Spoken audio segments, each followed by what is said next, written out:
আজিৰ অখিল ভাৰতীয় নাট্যানুষ্ঠানৰ নিবেদন বাণীৰ সমস্যা। মূল কানাড়া ৰচনা কোৰ্ডিগিন গৌৰাম্মাৰ। হিন্দী অনাতাঁৰ অভিযোজনা ডক্টৰ অশ্বিনী কুমাৰৰ।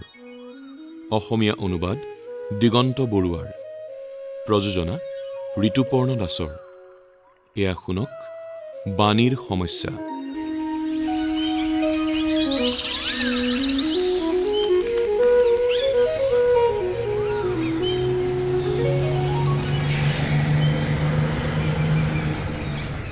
ট্ৰাক আকৌ কোনোবা আহিল যেন পাইছোঁ। কোনোবা নতুন মানুহ। এওঁলোক দেখোন কাষৰ ঘৰটোলৈকে আহিছে। ইমান দিনে কিমান শান্তি আছিল, গ'ল। মোৰ সুখ শান্তি সকলো গ'ল।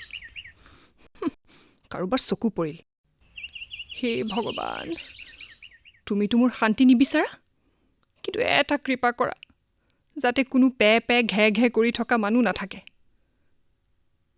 অৱশ্যে মোৰনো কি, কোনোবা আহে থাকে, যি কৰে কৰি থাকক। কেৱল মোৰ জীৱনত হস্তক্ষেপ নকৰিলেই হ'ল।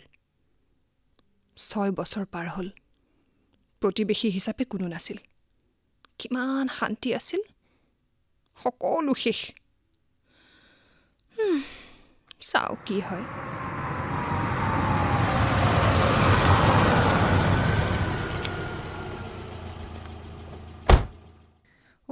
অৱশেষত পালোহি। মইতো ভাগৰি গৈছোঁ ভাই। এতিয়া নামা আৰু ডক্টৰ ৰতন। ঘৰৰ চাবিটো তোমাৰ হাততে আছে, দৰ্জা খোলা আকৌ। এওঁলোকেও বয় বস্তুবোৰ নমাবলৈ আৰম্ভ কৰক। শুনিছোঁ ৰ'বা, পিয়াহ লাগি গৈছে হে। বাণী, প্লিজ তুমি ওচৰৰ কোনোবা এঘৰলৈ গৈ অলপ খোৱা পানীৰ যোগাৰ কৰাচোন। যাওঁ।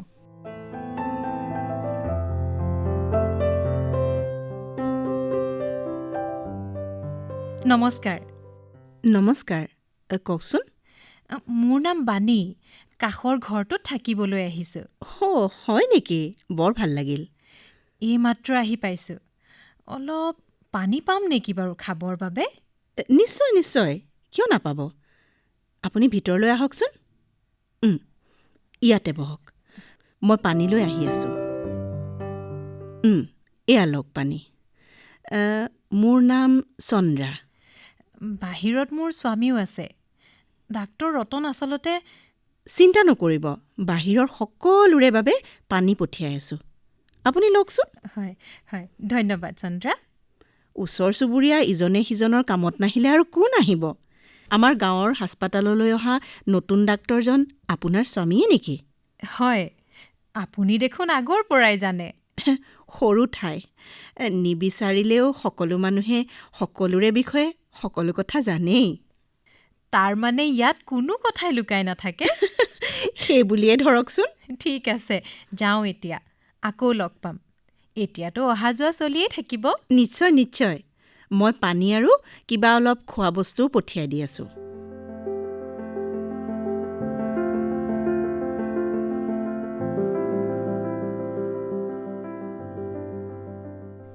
চন্দ্ৰা, কেনে আছা? বাণী বাইদেউ, আহক। কওক, কেনে আছে? বয় বস্তুবোৰ চিজিল কৰি হ'লনে বাৰু? ক'তনো হৈছে, সেয়াইতো কৰাৰ চেষ্টা কৰি আছোঁ। 5 দিন পাৰ হ'ল, এতিয়াও ঠাণ্ঠিত লগোৱাৰ নামেই নলয়। তুমিতো জানাই দেখোন, ডাক্তৰ পুৱাই কামলৈ ওলাই গুচি যায়। মইনো অকলে কিমান চম্ভালোঁ। মোকেই দেখোন মাতি পঠাব পাৰে, ময়ে সহায় কৰি দিম। হ'ব, মাতিম বাৰু। আচ্ছা, এটা কথা কোৱাচোন, আমাৰ এই লগতে থকা ঘৰটোত কোন থাকে বাৰু? অকণো সাৰ-সুৰ নাই। তাত ইন্দু থাকে, অকলে। অকলে? কিয়? মানে স্বামী, ল'ৰা-ছোৱালী বা অন্য কোনো? নাই, তেওঁৰ কোনো নাই। এই ঘৰটোৱেই তেওঁৰ বাবে সৰ্বস্ব। এয়াই জীৱন। দেখা নাই জানো, দৰজাৰ সন্মুখতে ইমান ধুনীয়া মৰম লগা বাগিচাখন? সেয়াতো দেখিছোঁ, কিন্তু এতিয়ালৈকে ইন্দুক লগ পোৱাৰ সুযোগ মিলা নাই। একেবাৰে অকলে থাকে নেকি? একেবাৰে অকলে। বেচেৰীৰ কাহিনী শুনিলে তোমাৰো দুখ লাগিব। হয় নেকি? কোৱাচোন। তাই খুব দুৰ্ভগীয়া। জন্মৰ আগতেই দেউতাক আৰু জন্মৰ পাছতেই মাকক হেৰুৱালে। সতীয়া ককায়েকৰ তত্বাৱধানত দুখ কষ্টৰ মাজেৰে ডাঙৰ হ'ল। ককায়েকে এদিন বিয়াও পাতি দিলে, কিন্তু দুৰ্ভাগ্যই যেন তাইৰ লগ নেৰাই হ'ল। ছমাহতেই বেচেৰি বিধৱাও হ'ল। হে ভগৱান! কিন্তু গিৰিয়েকে হয়তো কিবা আগতীয়া উমান পাইছিল, সেয়েহে ঢুকুৱাৰ আগতে তেওঁ এই ঘৰটো আৰু কিছু টকা পইচা ইন্দুৰ নামত লিখি থৈ যায়। আচ্ছা। হয়তো সেয়া তেওঁৰ দূৰদৰ্শিতাই আছিল। গিৰিয়েকৰ মৃত্যুৰ পাছতো ইন্দু কেইদিনমান শহুৰেকৰ ঘৰতে আছিল। ঘৰৰ মানুহবোৰেও তাইক মৰম কৰাৰ লগতে বৰ আলসুদহো কৰিছিল। তেন্তে সেই সকলোবোৰ এৰি তাই ইয়াত অকলে থাকিবলৈ আহিল কিয়? শহুৰেকৰ ঘৰৰ মানুহৰ সেই মৰম কেৱল লোকক দেখুৱাবলৈহে আছিল। তেওঁলোকৰ আচল চকু আছিল ইন্দুৰ সা-সম্পত্তি টকা পইচাৰ ওপৰত। তেওঁলোকৰ ভাৱ-ভংগীৰ পৰাই ইন্দুৱে সেয়া গম পাইছিল। তাৰপিছত কি হ'ব আৰু, ইয়াত এই ঘৰটোতে থকাৰ সিদ্ধান্ত ল'লে ইন্দুৱে। বৰ সাহসী দেই। ইয়াত তেওঁৰ ভয় নালাগেনে? একেবাৰে অকলশৰীয়া ন?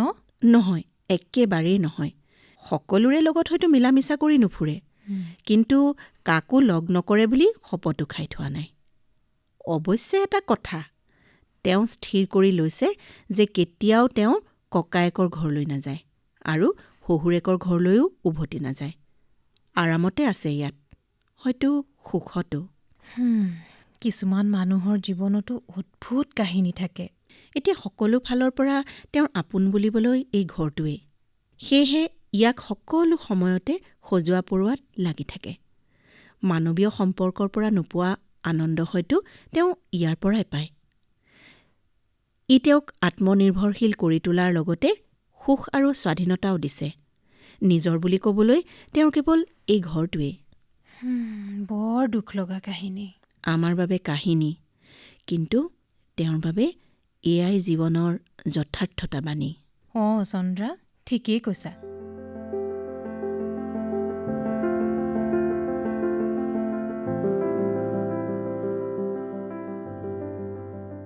আৰে ইন্দু, আজিকালি দেখাই নাপাওঁ দেখোন, ক'ত থাকানো? মই ক'লৈ যাম, ইয়াতে আছোঁ। বাণীৰ সৈতে পৰিচয় হৈছানে নাই? আমাৰ নতুন প্ৰতিবেশীৰ সৈতে? এতিয়ালৈকে হোৱা নাই। 6 বছৰে ইয়াত থকাৰ দিন ধৰি সেই ঘৰটোতো খালীয়ে হৈ আছিল। সেই অৱস্থাতে দেখি দেখি অভ্যস্ত হৈ গৈছোঁ।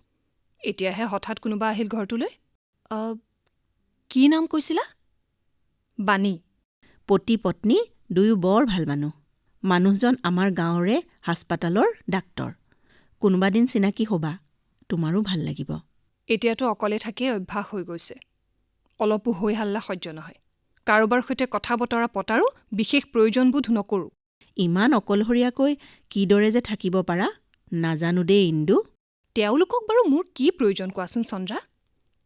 সকলোৰে নিজৰ জীৱন থাকে, নিজক লৈ ব্যস্ত থাকে। সেইটো অৱশ্যে হয়। কথা এটা ভাবিছোঁ, কুঁৱা পাৰৰ এই ফালটো অলপ ঠিক ঠাক কৰাই লওঁ। ইয়াৰ পৰা বেৰা এখন দি লওঁ। নহ'লে সকলোৱে অনাহকত ইয়াতে থিয় হৈ কথা পাতি থাকিব আৰু মোৰো শান্তি ভংগ হ'ব। ইয়াতকৈ ওখ কৰি দিম, যাতে কোনো মোৰ দৰজাৰ কাষেৰে যাব নোৱাৰে। নতুন প্ৰতিবেশীয়েও এইফালে অহা যোৱা কৰাটো মই নিবিচাৰোঁ। তেওঁলোকৰ ৰাস্তা বেলেগ, মোৰ বেলেগ। ঠিক কথা কৈছা ইন্দু। আমি সকলোৱে নিজৰ নিজৰ স্থানৰ পৰা দুনিয়াখন দেখিছোঁ। সকলোৰে নিজা নিজা অনুভৱ আছে। বাৰু, বাদ দিয়া এইবোৰ। মুঠতে মই শান্তি বিচাৰোঁ। কাৰোবাৰ হকা বাধা, প্ৰশ্ন উত্তৰ আৰু নহ'ব। জীৱনটোত আৰু কোনো অশান্তি নিবিচাৰোঁ। ইন্দু, তুমিও যে আৰু কি কৰোঁ? মই এনেকুৱাই। আৰু এনেকৈ থাকিব বিচাৰা? নিসংগতা দূৰ কৰিব নিবিচাৰা তুমি? নিসংগতাই মোক আৱৰি ৰাখে। এতিয়াতো নিসংগতা মোৰ খুব ভাল লাগে। বাৰু, এতিয়া যাওঁ। বাণীক লগ কৰিবানে নাই? সময় আহিলে সাক্ষাৎ হ'ব।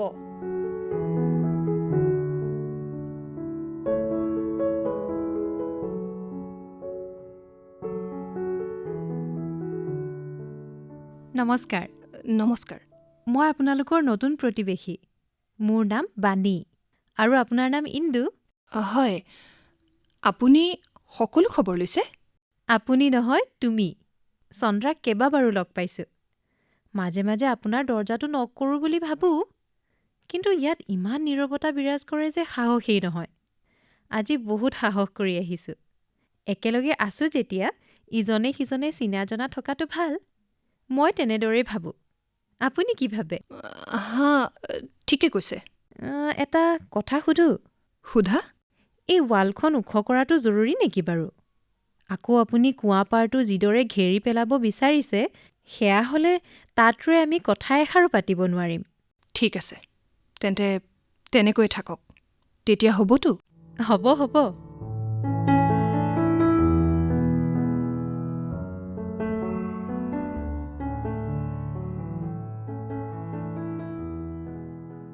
ইন্দু, ইন্দু, ক'ত আছা? ইয়াত আছোঁ, পাকঘৰত। ইয়ালৈ আহা বাণী। অকলশৰীয়া মানুহ, কিমান ৰন্ধা বঢ়া নকৰা। মোৰতো পাকঘৰত সোমাবলৈকে ভাল নালাগে। তোমাৰ স্বামীক বিধে বিধে ৰান্ধি খুওৱাৰ আগ্ৰহ নাই? তেওঁৰতো খোৱা বোৱাৰ একো খবৰে নাথাকে। গোটেই দিনটো কেৱল বেমাৰীক লৈ ব্যস্ত। তেতিয়াহ'লেতো তুমি বিধে বিধে খোৱা বস্তু ৰন্ধাত বেছি মনোযোগ দিব পাৰা। তেওঁ ঘৰত থাকিলেহে মই মনোযোগ দিব পাৰোঁ। এই হাউলিৰ দৰে বিশাল ঘৰটো দিনটো মই অকলে থাকোঁ। শনিবাৰ দেওবাৰ বুলিও একোৱেই নাই। সেই আমনি লাগিলে তোমাৰ ইয়ালৈকে আহোঁ। এতিয়াতো আৰু এনেকৈ মোলৈ চাই নাথাকিবা ইন্দু। আচৰিত, এই নিসংগতাও যেন বহুৰূপী। কেনেকৈ? মোৰতো নিসংগতাই প্ৰশান্তি দিয়ে আৰু তোমাক গৈ ভয় খুৱায়।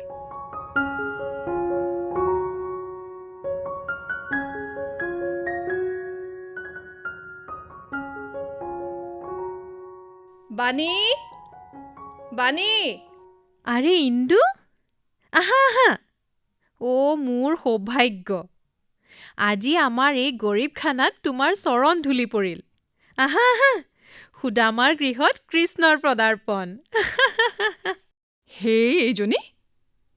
কিন্তু হে দেৱী, ঘৰৰ অৱস্থা এয়া কি কৰি ৰাখিছা? সঁচা কথা ক'বলৈ গ'লে নিজৰ ঘৰখন তুমি কেতিয়াবা দেখিছানে নাই? উফ ৰাম, য'তে ত'তে কাপোৰ কানি বাচন বৰ্তনবোৰ পৰি আছে দেখোন। এইবোৰ দেখিলেইতো গৃহস্থৰ ঘৰ যেন লাগে। সিদিনা আহিছোঁহে, সকলোবোৰ ঠায়ে ঠায়ে থ'বলৈ সজাবলৈ সময়েই পোৱা নাই। থোৱাহে বাণী, 15 দিন হৈ গ'ল। এতিয়ালৈকে তুমি বস্তু সামৰিবলৈ সময়েই পোৱা নাইনে? চাওঁ, উঠা, বস্তুবোৰ নিজ নিজ ঠাইত থ'বলৈ আৰম্ভ কৰোঁ। বাদ দিয়া ইন্দু, প্ৰথমবাৰ আমাৰ ঘৰলৈ আহিছা। বহা, কথা পাতোঁ। ক'ত বহো বাণী? চকী চোফা চবতে দেখোন কাপোৰ দম খাই আছে। আৰু কথা মুখেৰেহে পাতিম, হাতেৰেতো নহয়। উঠা উঠা, হাতে কামে ধৰা। তুমি তাৰমানে নামানা? না, একেবাৰেই নহ'ব। তুমি উঠা, এতিয়াই উঠা। ঠিক আছে বাৰু। ক'ৰ পৰা আৰম্ভ কৰোঁ? ভাবিয়েই পোৱা নাই। প্ৰথমে এই কাপোৰবোৰ উঠোৱা। দিয়া, উঠোৱাচোন। এইবোৰ ভিতৰৰ আলমাৰীত ৰাখোগৈ। আজি তুমি একেবাৰে শপত খাই অহা যেন লাগিছে। তোমাৰ ঘৰটো কেনেকৈ ইমান ঠান-ঠিত এতিয়াহে বুজিছোঁ। ইয়াতে ৰাখোনে? ৰাখা ৰাখা, চকীতকৈতো অন্ততঃ ভাল ঠাই। সিহঁতেও চাগে হঠাতেই নিজৰ ঠাই পাই আনন্দত উঠলি উঠিছে। হেই, যোৱা। সঁচা কথাই কৈছোঁ।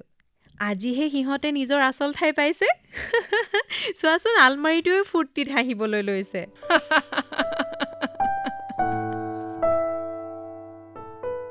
আৰে বা ইন্দু, তুমিতো ঘৰৰ ছবিয়েই সলনি কৰি দিলা। সকলো বস্তু নিজৰ স্থানত। মইতো অকলে এইবোৰ কেতিয়াও কৰিব নোৱাৰিলোহেঁতেন। সকলোবোৰ ঠান-ঠিত হৈ গ'ল। ঘৰ আমাৰ নিজৰ বাণী, তাক কেনেদৰে ৰাখিব লাগে সেয়া আমাৰ নিজৰ কথা। কেৱল নিজ হাতে কৰাটোহে কথা। ধন্যবাদ ইন্দু, বহুত বহুত ধন্যবাদ। এতিয়া ঘৰটো ইমান ধুনীয়া লাগিব বুলি মইতো ভবাই নাছিলোঁ। সকলো তোমাৰ কৃপা। হ'ব হ'ব, বহুত দেৰি হ'ল। মই এতিয়া যাওঁ। সদায় এনেকৈ ধুনীয়াকৈ ৰাখিবা ঘৰখন। মনত ৰাখিবা কিন্তু। মই আহিছোঁ। যোৱা বাৰু।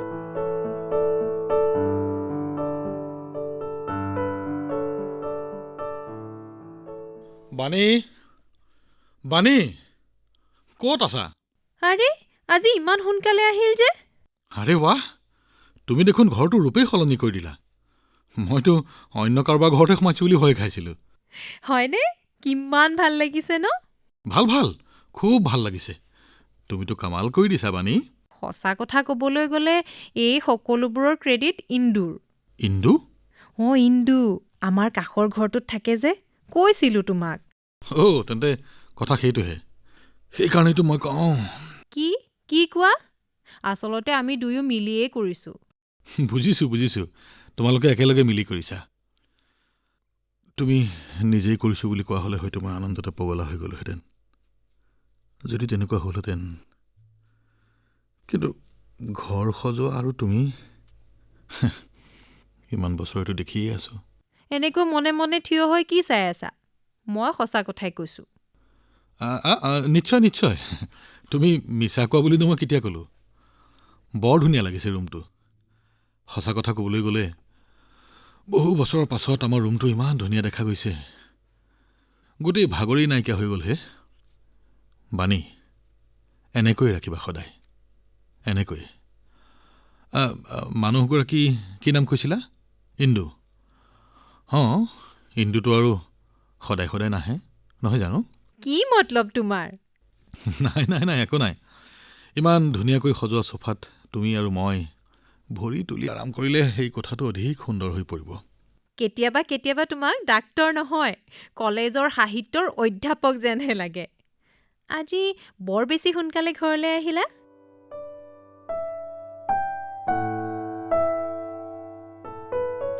তুমি নুবুজিবা বাণী, তুমি নুবুজিবা। ইমান বছৰ নুবুজিলা যেতিয়া এতিয়া কি বুজিবা?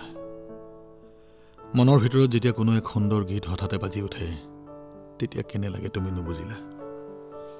তুমি সেইবোৰ শিকাই নাই, শিকাটো বাদেই কেতিয়াও ভবাই নাই। কিন্তু এনেধৰণৰ কাৰোবাক যদি তুমি কেইবছৰমান আগতে লগ পালাহেঁতেন।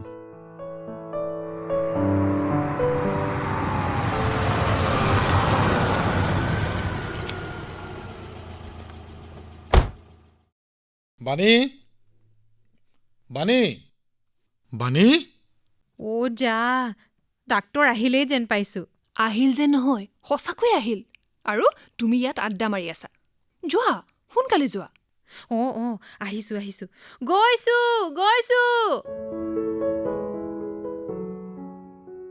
মই অলপ সময়ৰ বাবে ইন্দুৰ ঘৰলৈ গৈছিলোঁ। তুমি হাত মুখ ধুই লোৱা, মই কফি কৰোঁ।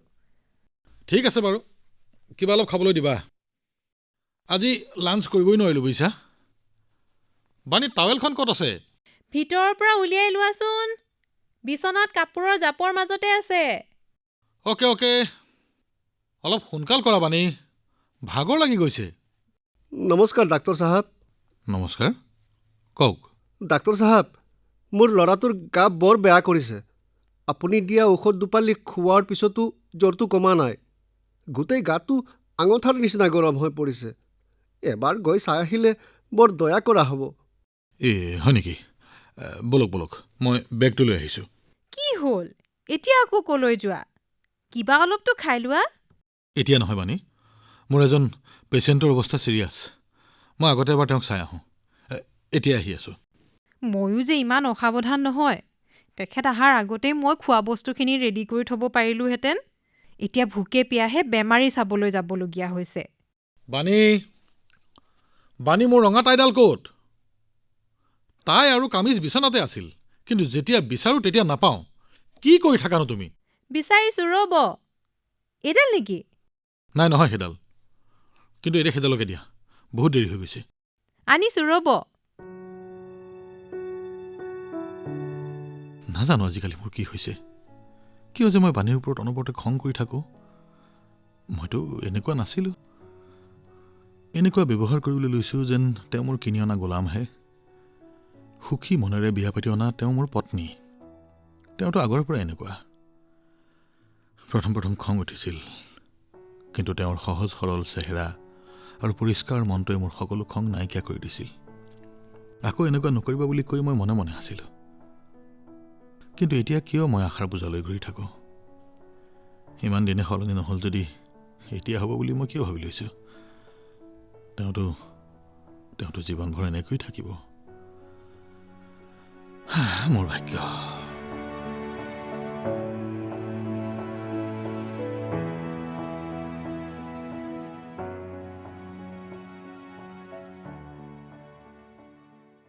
জানানে ইন্দু, তেখেতে যেতিয়া মোক প্ৰথম ইয়ালৈ বদলি হোৱাৰ কথা কৈছিল, মইতো হাইৰাণ হৈ গৈছিলোঁ। ক'ত চহৰীয়া জীৱন, ক'ত গাঁও। ভাবিছিলোঁ ইমান সৰু ঠাইখনত কেনেকৈ যে দিনবোৰ পাৰ হ'ব। কিন্তু চোৱা, ইয়াত তোমাক পাই গ'লোঁ, ভনীতকৈও অন্তৰংগ প্ৰতিবেশী।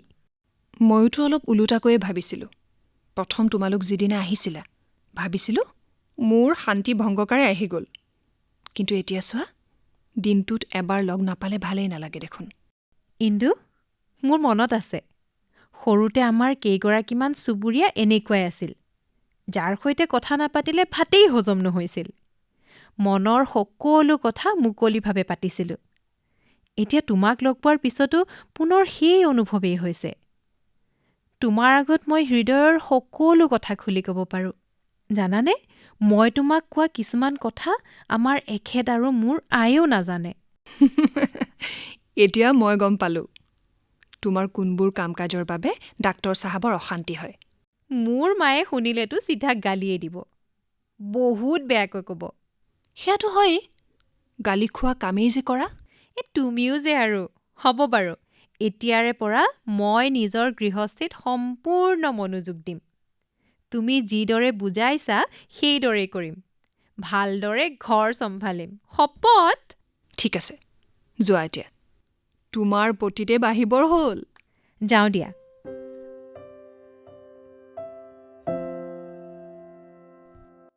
নিয়তিৰো যে খেলা। মইতো ভাবি আছিলোঁ ডাক্তৰ হ'ল কি হ'ল, পুৰুষেইটো। অন্যৰ গিৰিয়েকবোৰৰ দৰে মতা মাইকীৰ পাৰ্থক্যৰ দৰেই চিন্তা ভাৱনাৰো হ'ব। কিন্তু এখেতটো বহুত ভাল মানুহ, সকলোৰে সেৱাৰ বাবে অনবৰতে সাজু থাকে।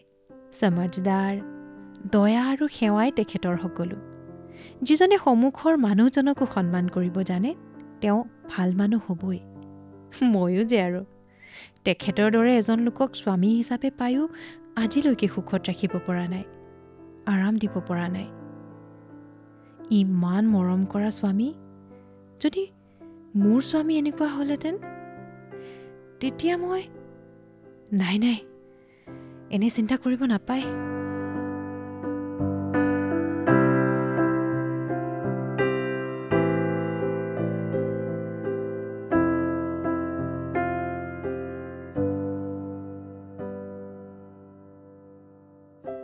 ইন্দু, কি কৰিছা? বাণী, এতিয়া 11 বাজিল। এই সময়ত মই পাকঘৰত ভাতেই ৰান্ধিমনে? আৰু তুমি যে এই সময়ত ইয়াত ভাত ৰন্ধা নাই? ৰান্ধি আছোঁ, চৌকাৰ ওপৰত দাইল বহাই থৈ আহিছোঁ। সেয়া হ'বলৈ বহুত সময় লাগিব। মই চৌকাৰ ওচৰত বহি চাই থাকিলেতো আৰু দাইলখিনি সোনকালে সিজি নাযায়। ভাবিলোঁ দাইলখিনি হোৱালৈকে তোমাৰ ওচৰৰ পৰা এপাক আহোঁ, সেয়ে আহিলোঁ। তাকেইতো, চৌকাই নিজৰ কাম কৰিব আৰু মুখে নিজৰ, দুয়োটা চলি থাকক দিয়া। এতিয়াতো অভ্যাসেই হৈ গ'ল, আৰু তোমাৰ লগত কথা পাতি ইমান ভাল লাগে যে মই বুজাবই নোৱাৰোঁ। হ'ব, মোৰ প্ৰশংসা এৰা।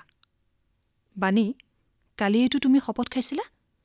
নিজৰ ঘৰৰ প্ৰতি অলপ মনোযোগ দিবলৈ লোৱা না। আৰু তোমাৰ তাত কামনো কিমান? আৰাম কৰিও কিমান কৰে। হ'ব, তুমিও এতিয়া মোৰ মাৰ দৰে আৰম্ভ নকৰিবা। ইন্দু, নিৰাশাৰ পৰা দূৰত থকাটো জীৱনত আটাইতকৈ জৰুৰী। আৰু আৰামে তোমাক নিৰাশাৰ পৰা দূৰত ৰাখে।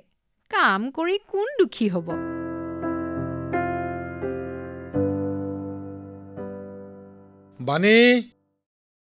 বাণী, এই দিন দুপৰতে কলৈ গ'ল? বাহিৰৰ কুঁৱাৰ পাৰত আছে চাগে, চাওঁচোন বাৰু। বাণী!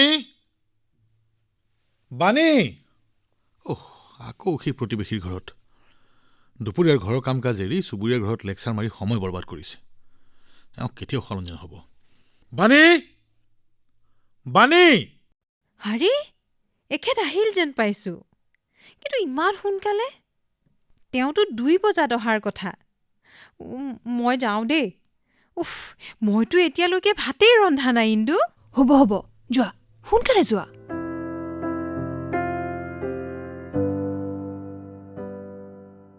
সকলো ঠিকে আছেতো? তুমি কিমান দেৰি হ'ল অহা? মই গমেই নাপালোঁ। সেইবোৰৰ লগত তোমাৰনো কি আহে যায়? মন ইয়াত থাকিলেহে গম পাবা। কথাৰ মাজত কাণ আৰু মনটো অলপো যদি এই অভাজনৰ প্ৰতি থাকিলহেঁতেন তেতিয়াহে তুমি কিবা গম পালাহেঁতেন। এতিয়া মই আকৌ হাস্পতাললৈ যাব লাগিব। সেই ভাবিলোঁ যে ভাতকেইটা খাই কি? ভাত? ভাতটো এনেকৈয়ে যে উভতি যাব লাগিব মই জানো। ঘৰত না খাদ্যৰ গোন্ধ না ৰন্ধাৰ প্ৰস্তুতি, কেৱল কুকাৰত অকলে যুদ্ধ কৰি থকা সেই দাইলখিনি। আচলতে কথাটো মানে বাণী, ইয়াতো প্ৰথমবাৰৰ বাবে হোৱা নাই। আচলতে স্বামী কামত বাহিৰলৈ গ'লে পত্নীয়ে ঘৰত তেওঁৰ বাবে ভাত ৰান্ধি থ'ব লাগে বুলি কোনো কিতাপত লিখি থোৱা নাই। বিয়াৰ হোমৰ গুৰিতো পুৰোহিতে তেনেধৰণৰ কোনো কথা কোৱা নাছিল। শুনা বাণী, মই গ'লো। সময় পালে বাহিৰৰ পৰা কিবা অলপ বনাই খাম।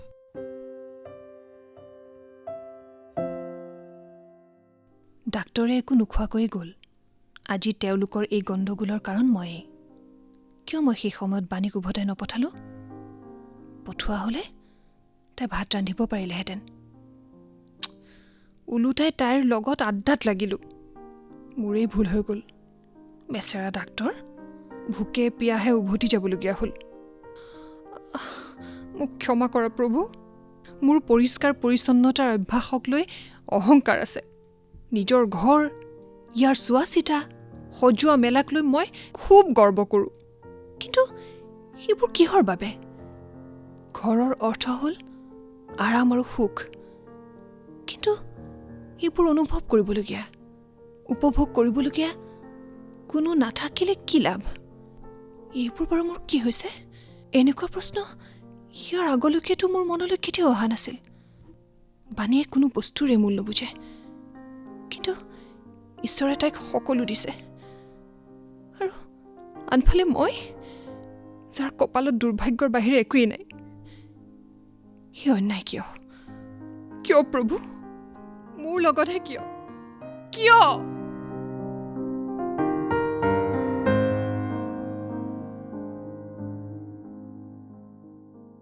কি হ'ল ইন্দু? ইয়াত ইমান আমন জীৱনকৈ বহি আছা যে? কি ভাবি আছা? একো নাই, আহা বহা। তুমি আজিও একো খোৱা নাই যেন লাগিছে। খাম, অলপ ৰৈছোঁ, আৰু বিশেষ ভোকো লগা নাই। আৰে, তুমি কিয় মুখ মেলি ৰৈ আছা? অঁ, মোৰ এই হতাশ ৰূপটো দেখাৰ অভ্যাস বাণীৰ নাই। মোৰ দৰে নিৰপৰাধীক ইমান কঠোৰ শাস্তি দিছা যেতিয়া, তাইক কিয় নিদিয়া? চোৱাচোন, একো নোকোৱাকৈ তেখেতে আজি খঙত ভোকে পিয়াহে ঘৰৰ পৰা গুচি গ'ল। মোৰ বহুত বেয়া লাগি আছে ইন্দু। সকলো মোৰেই দুখ। মই কি কৰোঁ বাৰু? ভগৱানে তাৰমানে সকলো দুখ কেৱল মোকেই দিয়া নাই, এইকো তাৰ সোৱাদ দিছে। নাই নাই, মই এনেকৈ কিয় ভাবিছোঁ? মই ইমান ঈৰ্ষাপৰায়ণ কেতিয়াৰ পৰা হ'লোঁ? এয়াতো স্বাৰ্থপৰতা। মই জীৱনত যি ভুগিছোঁ তাৰ কাৰণটো বাণী নহয়। তেন্তে তেওঁৰ প্ৰতি মোৰ মনত বেয়া চিন্তা কিয় আহিছে? উঠা উঠা, কন্দা কথা বন্ধ কৰা। নিজৰ ভুলৰ শুধৰণি কৰাটোহে ডাঙৰ কথা। তুমি পুৱা যি ভুল কৰিলা তাৰ পুনৰাবৃত্তি নকৰিবা। বোলা বোলা বোলা, মই তোমাক সহায় কৰি দিওঁ, বোলা। ভোকে পিয়াহে ঘৰৰ পৰা ওলাই গ'ল। আজি অদ্ভুত ধৰণে কথা বতৰাও কৈছে। বহুত বেয়া লাগিছে ইন্দু। মই কি যে কৰিলোঁ? সকলো মোৰেই দুখ। মোৰেই দুখ। এতিয়া বোলা, খোৱাৰ বাবে ধুনীয়াকৈ কিবা এটা ৰান্ধোগৈ, বোলা।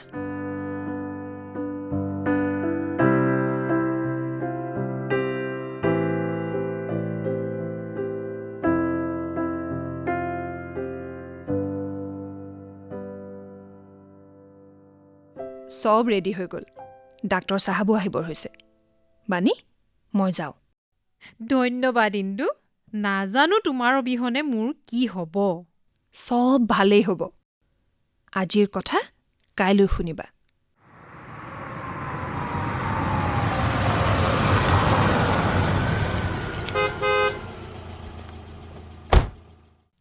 ডাক্তৰ চাহাব আহিল।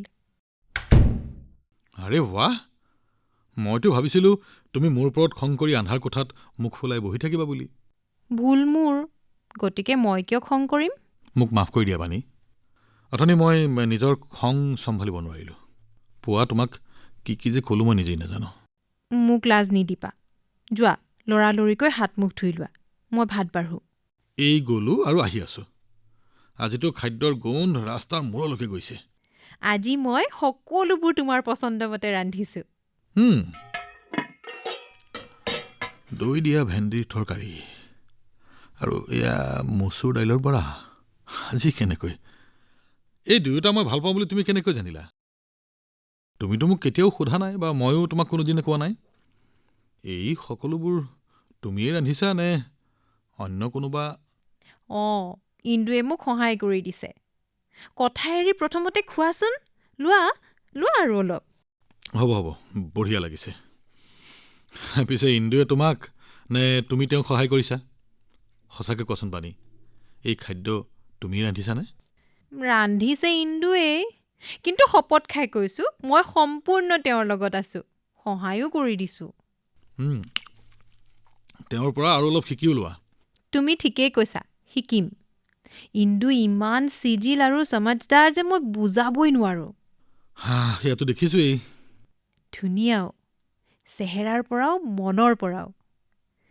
তেওঁৰ সৈতে ভগৱানে কিয় এই অন্যায় কৰিছে নাজানো আৰু। তুমি মোক মাফ কৰি দিবা। মই শপত খাইছোঁ আৰু কেতিয়াও এনেকুৱা নহয়। হ'ব আৰু বাণী, তুমি আৰু কেতিয়াও এনেকুৱা নকৰা বুলি মই জানো। তোমাৰ সৈতে কটোৱা মোৰ কেইবাবছৰো হ'ল নহয়। তাৰমানে মোৰ ওপৰত বিশ্বাস হোৱা নাই ন?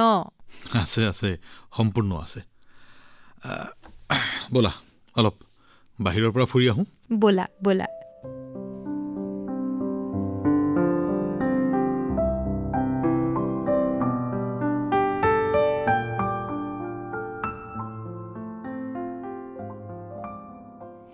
এই সৰা মচাবোৰ বন্ধ কৰা ইন্দু।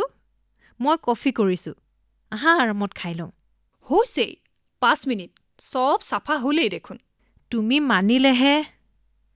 আচ্ছা শুনাচোন, এটা অদ্ভুত কথা। তুমিতো আজিলৈকে ডাক্তৰ চাহাবক লগ পোৱা নাই ন? ইমান দিন হৈ গ'ল, অথচ তোমালোক দুজনৰ পৰিচয়েই হোৱা নাই।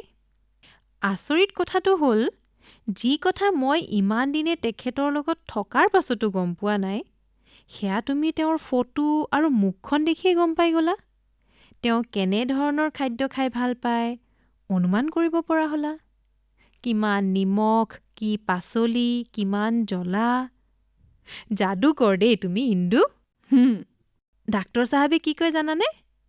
তেওঁৰ মতে খাদ্যত কেৱল মছলাই নহয়, মৰম আৰু আন্তৰিকতাও থাকিব লাগিব। তেতিয়াহে খাদ্য সুস্বাদু হয়। কয় যে তোমাৰ হাতৰ খাদ্যহে হেনো আচল খাদ্য। খাদ্য মানে সোৱাদৰ কথা কৈছোঁ। জানানে, তোমাৰ কামবোৰ তেখেতে খুব পচন্দ কৰে। মোক কৈয়ে থাকে সদায়। নুশুনা কৰি দিয়া। বেয়া নাপাবা, এনেও মই ইমান প্ৰশংসাৰ পাত্ৰ নহয়। এইটোৱে তোমাৰ বেয়া কথা। কোনে কৈছে নোহোৱা বুলি? হোৱা, নিজকে ইমান তুচ্ছ বুলি ভবাটো বাদ দিয়া ইন্দু। কোনোবা দিনা তোমালোক দুজনক লগ কৰাই দিম ৰ'বা। ঠিক আছে, দিবা বাৰু।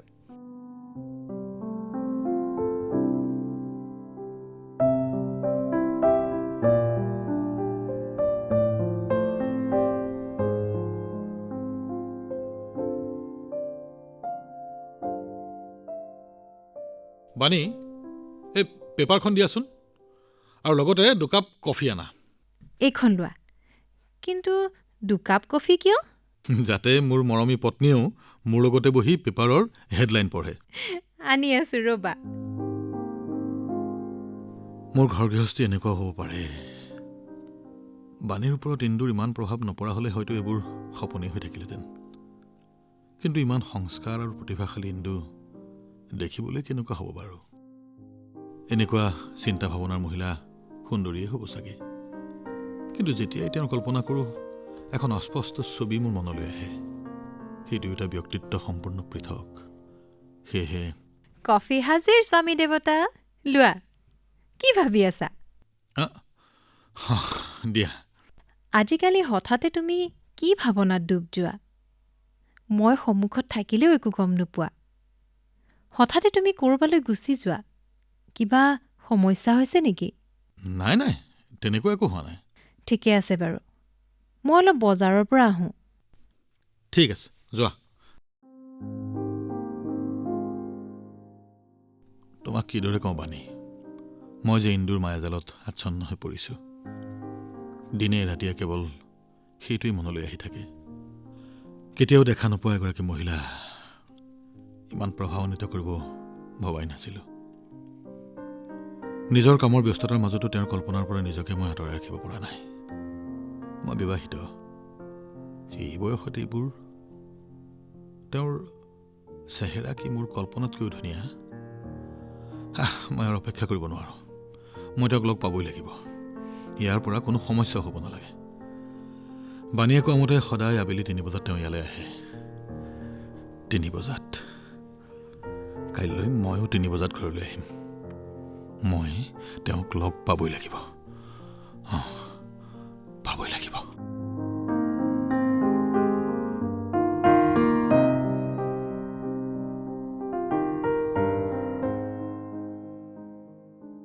বাণী কি কৰিছা অ' ইন্দু আহা আহা চোৱা আজি তুমি মোৰ ওপৰত কোনো অভিযোগ কৰিব নোৱাৰা কাম কৰি আছোঁ ইমানবোৰ কাপোৰ ইস্ত্ৰিও কৰিলোঁ অঁ বঢ়িয়া দিয়া ময়ো কিবা কিবি কৰি দিওঁ দিয়া নালাগে নালাগে হ'ব ধন্যবাদ ঠিক সময়তে আহিছোঁ 3 বাজিছে আনদিনাৰ দৰে আমাৰ গৰাকীয়ে কথা কৈ আছে আৰু ইন্দুৱে ইস্ত্ৰি কৰি আছে ইন্দুৱে মোৰ ফালে পিঠি দি আছে আজি এই সুযোগ হেৰুৱাব নোৱাৰি তেন্তে এয়াই ইন্দু আৰু তেওঁৰ সুশ্ৰী মুখমণ্ডল এই নাৰীৰ প্ৰতিটো কাম তেওঁৰ চিন্তা আৰু মন বৰ সুন্দৰ ইয়াক কাৰোৰে সৈতে তুলনা কৰিব নোৱাৰি তেওঁৰ পৰা মই কিয় চকু আঁতৰাব পৰা নাই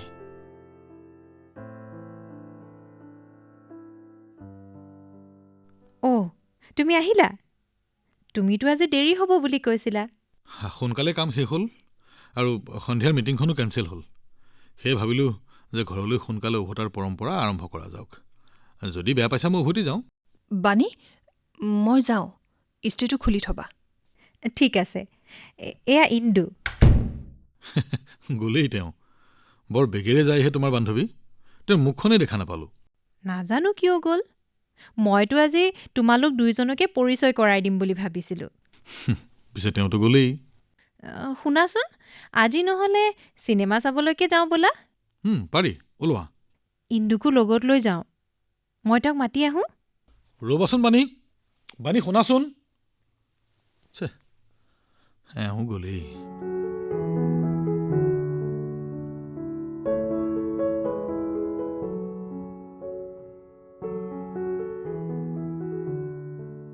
ইন্দু আমি চিনেমা চাবলৈ যাওঁ তুমিও ওলোৱা আমাৰ সৈতে নাই বাণী মোৰ বিষাই আছে মই নাযাওঁ দিয়া তোমালোকে যোৱা অলপ আগলৈকেতো ঠিকে আছিল হঠাৎ কি হ'ল তুমি কি জানিবা কি হৈছে জনা হ'লে ইয়ালৈ কেতিয়াও নাহিলাহেঁতেন কিনো কওঁ অলপ ৰ'বা মই তেখেতক মাতি দিওঁ কিবা ঔষধ দিব পাৰিব নালাগে ৰ'বা ঠিক হৈ যাবতো তুমি ক'লেই নহ'ব নহয় মই এতিয়াই আহি আছোঁ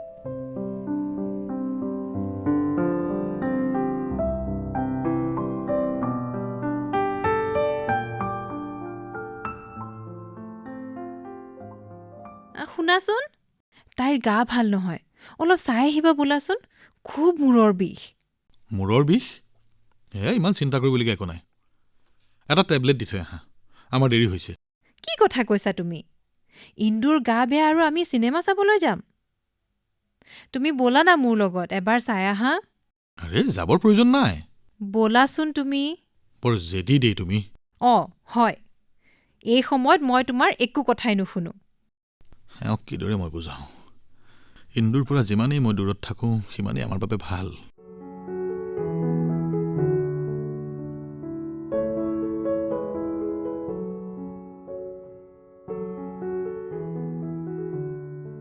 আৰে তুমি কান্দি আছা কিয় ইন্দু চোৱাচোন মই তেখেতক লৈ আহিছোঁ তুমি এতিয়া সোনকালে ইন্দুৰ পৰীক্ষা কৰা আৰু ঔষধ দিয়া মূৰত তাপ আছে চৰ্দি যেন লাগিছে তুমি নাকান্দিবা ইন্দু তেখেতে ঔষধ দিব সকলো ঠিক হৈ যাব মই কিয় কান্দিছোঁ ইয়াৰ কাৰণ তুমি যাতে কেতিয়াও গম নোপোৱা তুমি এখেতক কিয় কষ্ট দিলা শুনা মই চিনেমা চাবলৈ নাযাওঁ ইয়াত ইন্দুৰ লগতে থাকিম তুমিয়েই যোৱা আৰু শুনা ঔষধ দি যাবা ঠিক আছে ঔষধ দি আছোঁ চিনেমা বাৰু কাইলৈকে চামগৈ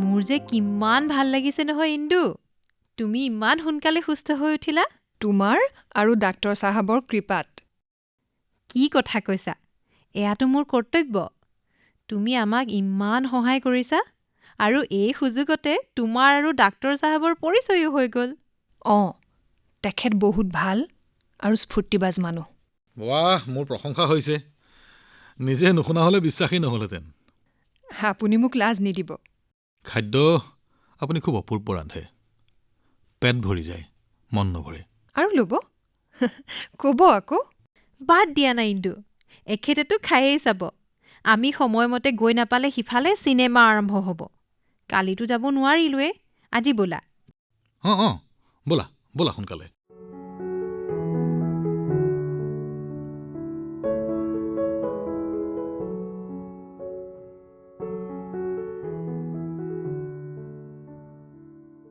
ইন্দু কেনে আছা বহুদিন লগ পোৱা নাই বাণীৰ ঘৰৰ পৰা আহিলা অঁ তেওঁৰ পৰা অলপ সহায় বিচাৰি গৈছিলোঁ জানো কোনে কাক সহায় কৰা এনেকুৱা একো নাই চন্দ্ৰা বাণী এতিয়া আগৰ বাণী হৈ থকা নাই বহুত সলনি হ'ল সুগৃহিণীও হ'ল তোমাৰ মৰমে তাইক কিমান উপকাৰ কৰিলে মই নাজানো কিন্তু তেওঁলোক অহাৰ পিছৰে পৰা তোমাৰ জীৱনত কিমান ভাল প্ৰভাৱ পৰিছে সেয়া কিন্তু পৰিষ্কাৰকৈ দেখা পাইছোঁ কি কথা কৈছা মোৰ কি পৰিৱৰ্তন আহিছে হা কোৱাচোন সজাৰ মইনা অৱশেষত উৰিবলৈ শিকিছে সজা নিজৰ এই ঘৰটোক সজা বুলিয়েইতো কৈছিলা তুমি মই মোৰ ঘৰ মোৰ চোতাল মোৰ নিসংগতা এয়াইতো আছিল তোমাৰ জীৱন তোমাৰ এই সজাৰ বাহিৰতো এখন সুন্দৰ পৃথিৱী আছে য'ত সম্পৰ্ক আছে মৰম আছে পাৰস্পৰিক মিলামিছাৰে ভৰা এখন সুখী পৃথিৱী আছে এয়া তোমাক শিকাইছে আৰু দেখুৱাইছে তেওঁলোক দুজনেই আৰু চোৱা এই সকলোবোৰৰ পৰা তোমাৰ ওপৰত কিমান ভাল প্ৰভাৱ পৰিছে সজাৰ পৰা মুক্ত হৈ এই চৰাই উৰি আছে স্বাধীন হৈছে সুখী হৈছে আৰে শুনা না কলৈ গ'লা পিছত লগ পাম আইনাত আজি নিজকে ভালদৰে চাই ল'বা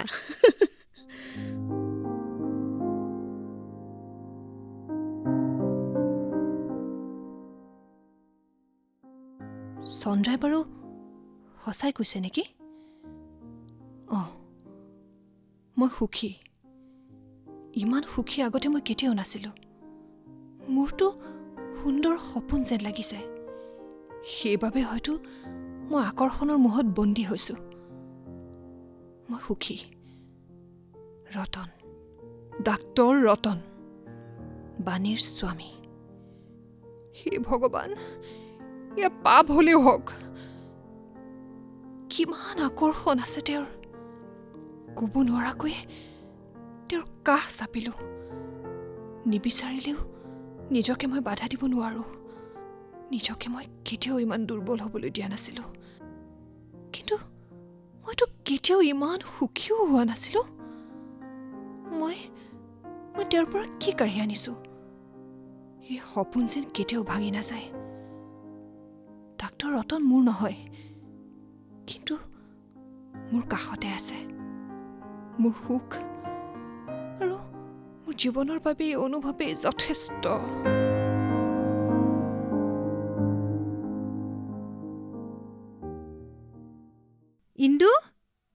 ইন্দু ক'ত আছা কি হ'ল বাণী টেনশ্যনত থকা যেন লাগিছে কি হৈছে মাৰ অসুখ মই যাব লাগিব। ভাইটিয়ে মোক দিবলৈ আহিছে। কেতিয়া যাবা তোমালোক? এতিয়া কেৱল মইহে যাওঁ, তেখেত পাছত যাব। ইন্দু, মই নথকা দিনকেইটাত ঘৰখনত অলপ চকু দিবা দেই। দিবানে? সেয়া ক'বলগীয়া কথা নেকি? নিশ্চয় দিম। তুমি নিশ্চিন্ত মনে ঘৰলৈ যোৱা। ঠিক আছে, আহিছোঁ। আকৌ লগ পাম। চিন্তা নকৰিবা, মা সোনকালেই ভাল হৈ উঠিব দিয়া। আহিছোঁ দেই।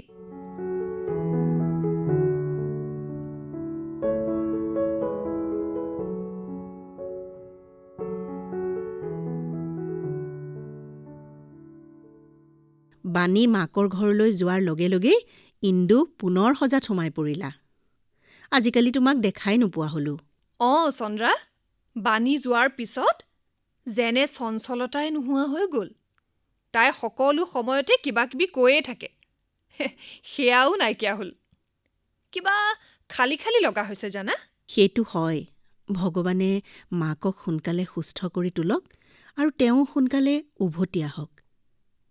তেতিয়াহে তোমাকো আকৌ সজাৰ পৰা বাহিৰত দেখা যাব। সঁচাই, মোৰ চেহেৰাত হয়তো মোৰ মনৰ প্ৰতিফলন ঘটিছে। ৰতনক লগ পাব নোৱাৰাৰ হতাশা আৰু তেওঁক লগ পোৱাৰ ইচ্ছা হয়তো স্পষ্টভাৱে মোৰ চেহেৰাত দেখা গৈছে। কিন্তু তেওঁক কেনেকৈ লগ পাওঁ? কেনেকৈ? বাণীৰ অনুপস্থিতিত তালৈ যোৱাটো উচিত নহয়। মই তেওঁৰ পৰা দূৰত থকাটোৱে উচিত হ'ব।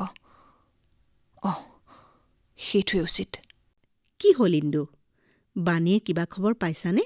এতিয়ালৈকে নাই পোৱা। 2 মাহেই হ'ল। বেচেৰা ডাক্তৰ। ঘৰখনতো এতিয়া চিৰিয়াখানাৰ দৰেই হৈছে। কেৱল শুবৰ বাবেহে ঘৰলৈ আহে। গোটেই দিন ক'ত থাকে, কি খায়, একো নাজানো। সঁচা ইন্দু, পত্নী ঘৰত নাথাকিলে সকলোৰে অৱস্থা বেয়া হৈ যায়। ঠিকেই কৈছা। বাণী সোনকালে আহিলেই হ'ল আৰু।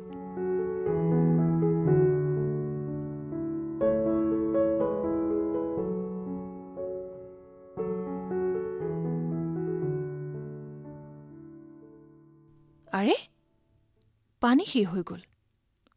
কাৰোবাৰ পৰা আনিব লাগিব। আপুনি? নমস্কাৰ। নমস্কাৰ। বাণী কেতিয়া আহিব? কিবা খবৰ পাইছেনে? ইন্দিৰা, কেনে আছা? আজিকালি দেখাই নোপোৱা হলো। ইন্দিৰা?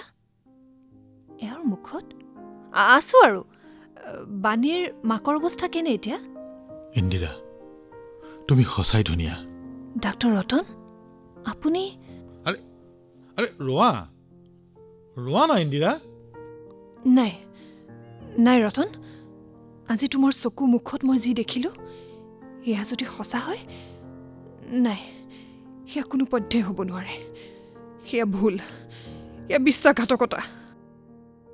আজি 3 দিন হৈ গ'ল। কিয়? কুঁৱাৰ পাৰত সদায় থিয় হৈ মোলৈ ৰৈ থাকে। মই যাব নোৱাৰো যাব। আপুনি মোক দুৰ্বল কৰি নিদিব। মই দুৰ্বল হ'ব নিবিচাৰোঁ।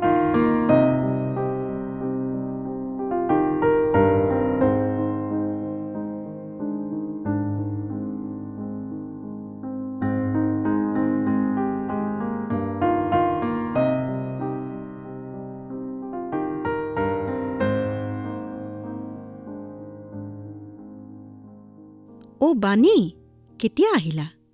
মাৰ ভালনে এতিয়া? ভাল। তোমাৰ কেনে? আচ্ছা, ইন্দুৰ ঘৰত তলা যে, ক'লৈ গ'ল তাই? তুমি কিবা জানানে? কেতিয়া গ'ল গমেই নাপাওঁ। একো কোৱাও নাই। শুনামতে তেওঁ য'ত ডাঙৰ দীঘল হৈছিল তালৈকে গুচি গ'ল। কিন্তু তাইতো তালৈ উভতি যাব বিচৰা নাছিল। কোৱাততো সেই বুলিয়ে কৈছিল। তেন্তে হেৰা, তুমি তাইক যোৱাৰ আগতে লগ পোৱা নাইনে? নাইতো। অদ্ভুত কথা, তোমাকো তাই একো কোৱা নাই? নাই কোৱা। একোৱে বুজি পোৱা নাই। কি হ'ল? বৰ খেলিমেলি। এই খেলিমেলি হৈ থাকিবলৈ দিয়া ইন্দু। সকলো ভালৰ বাবেই হৈছে।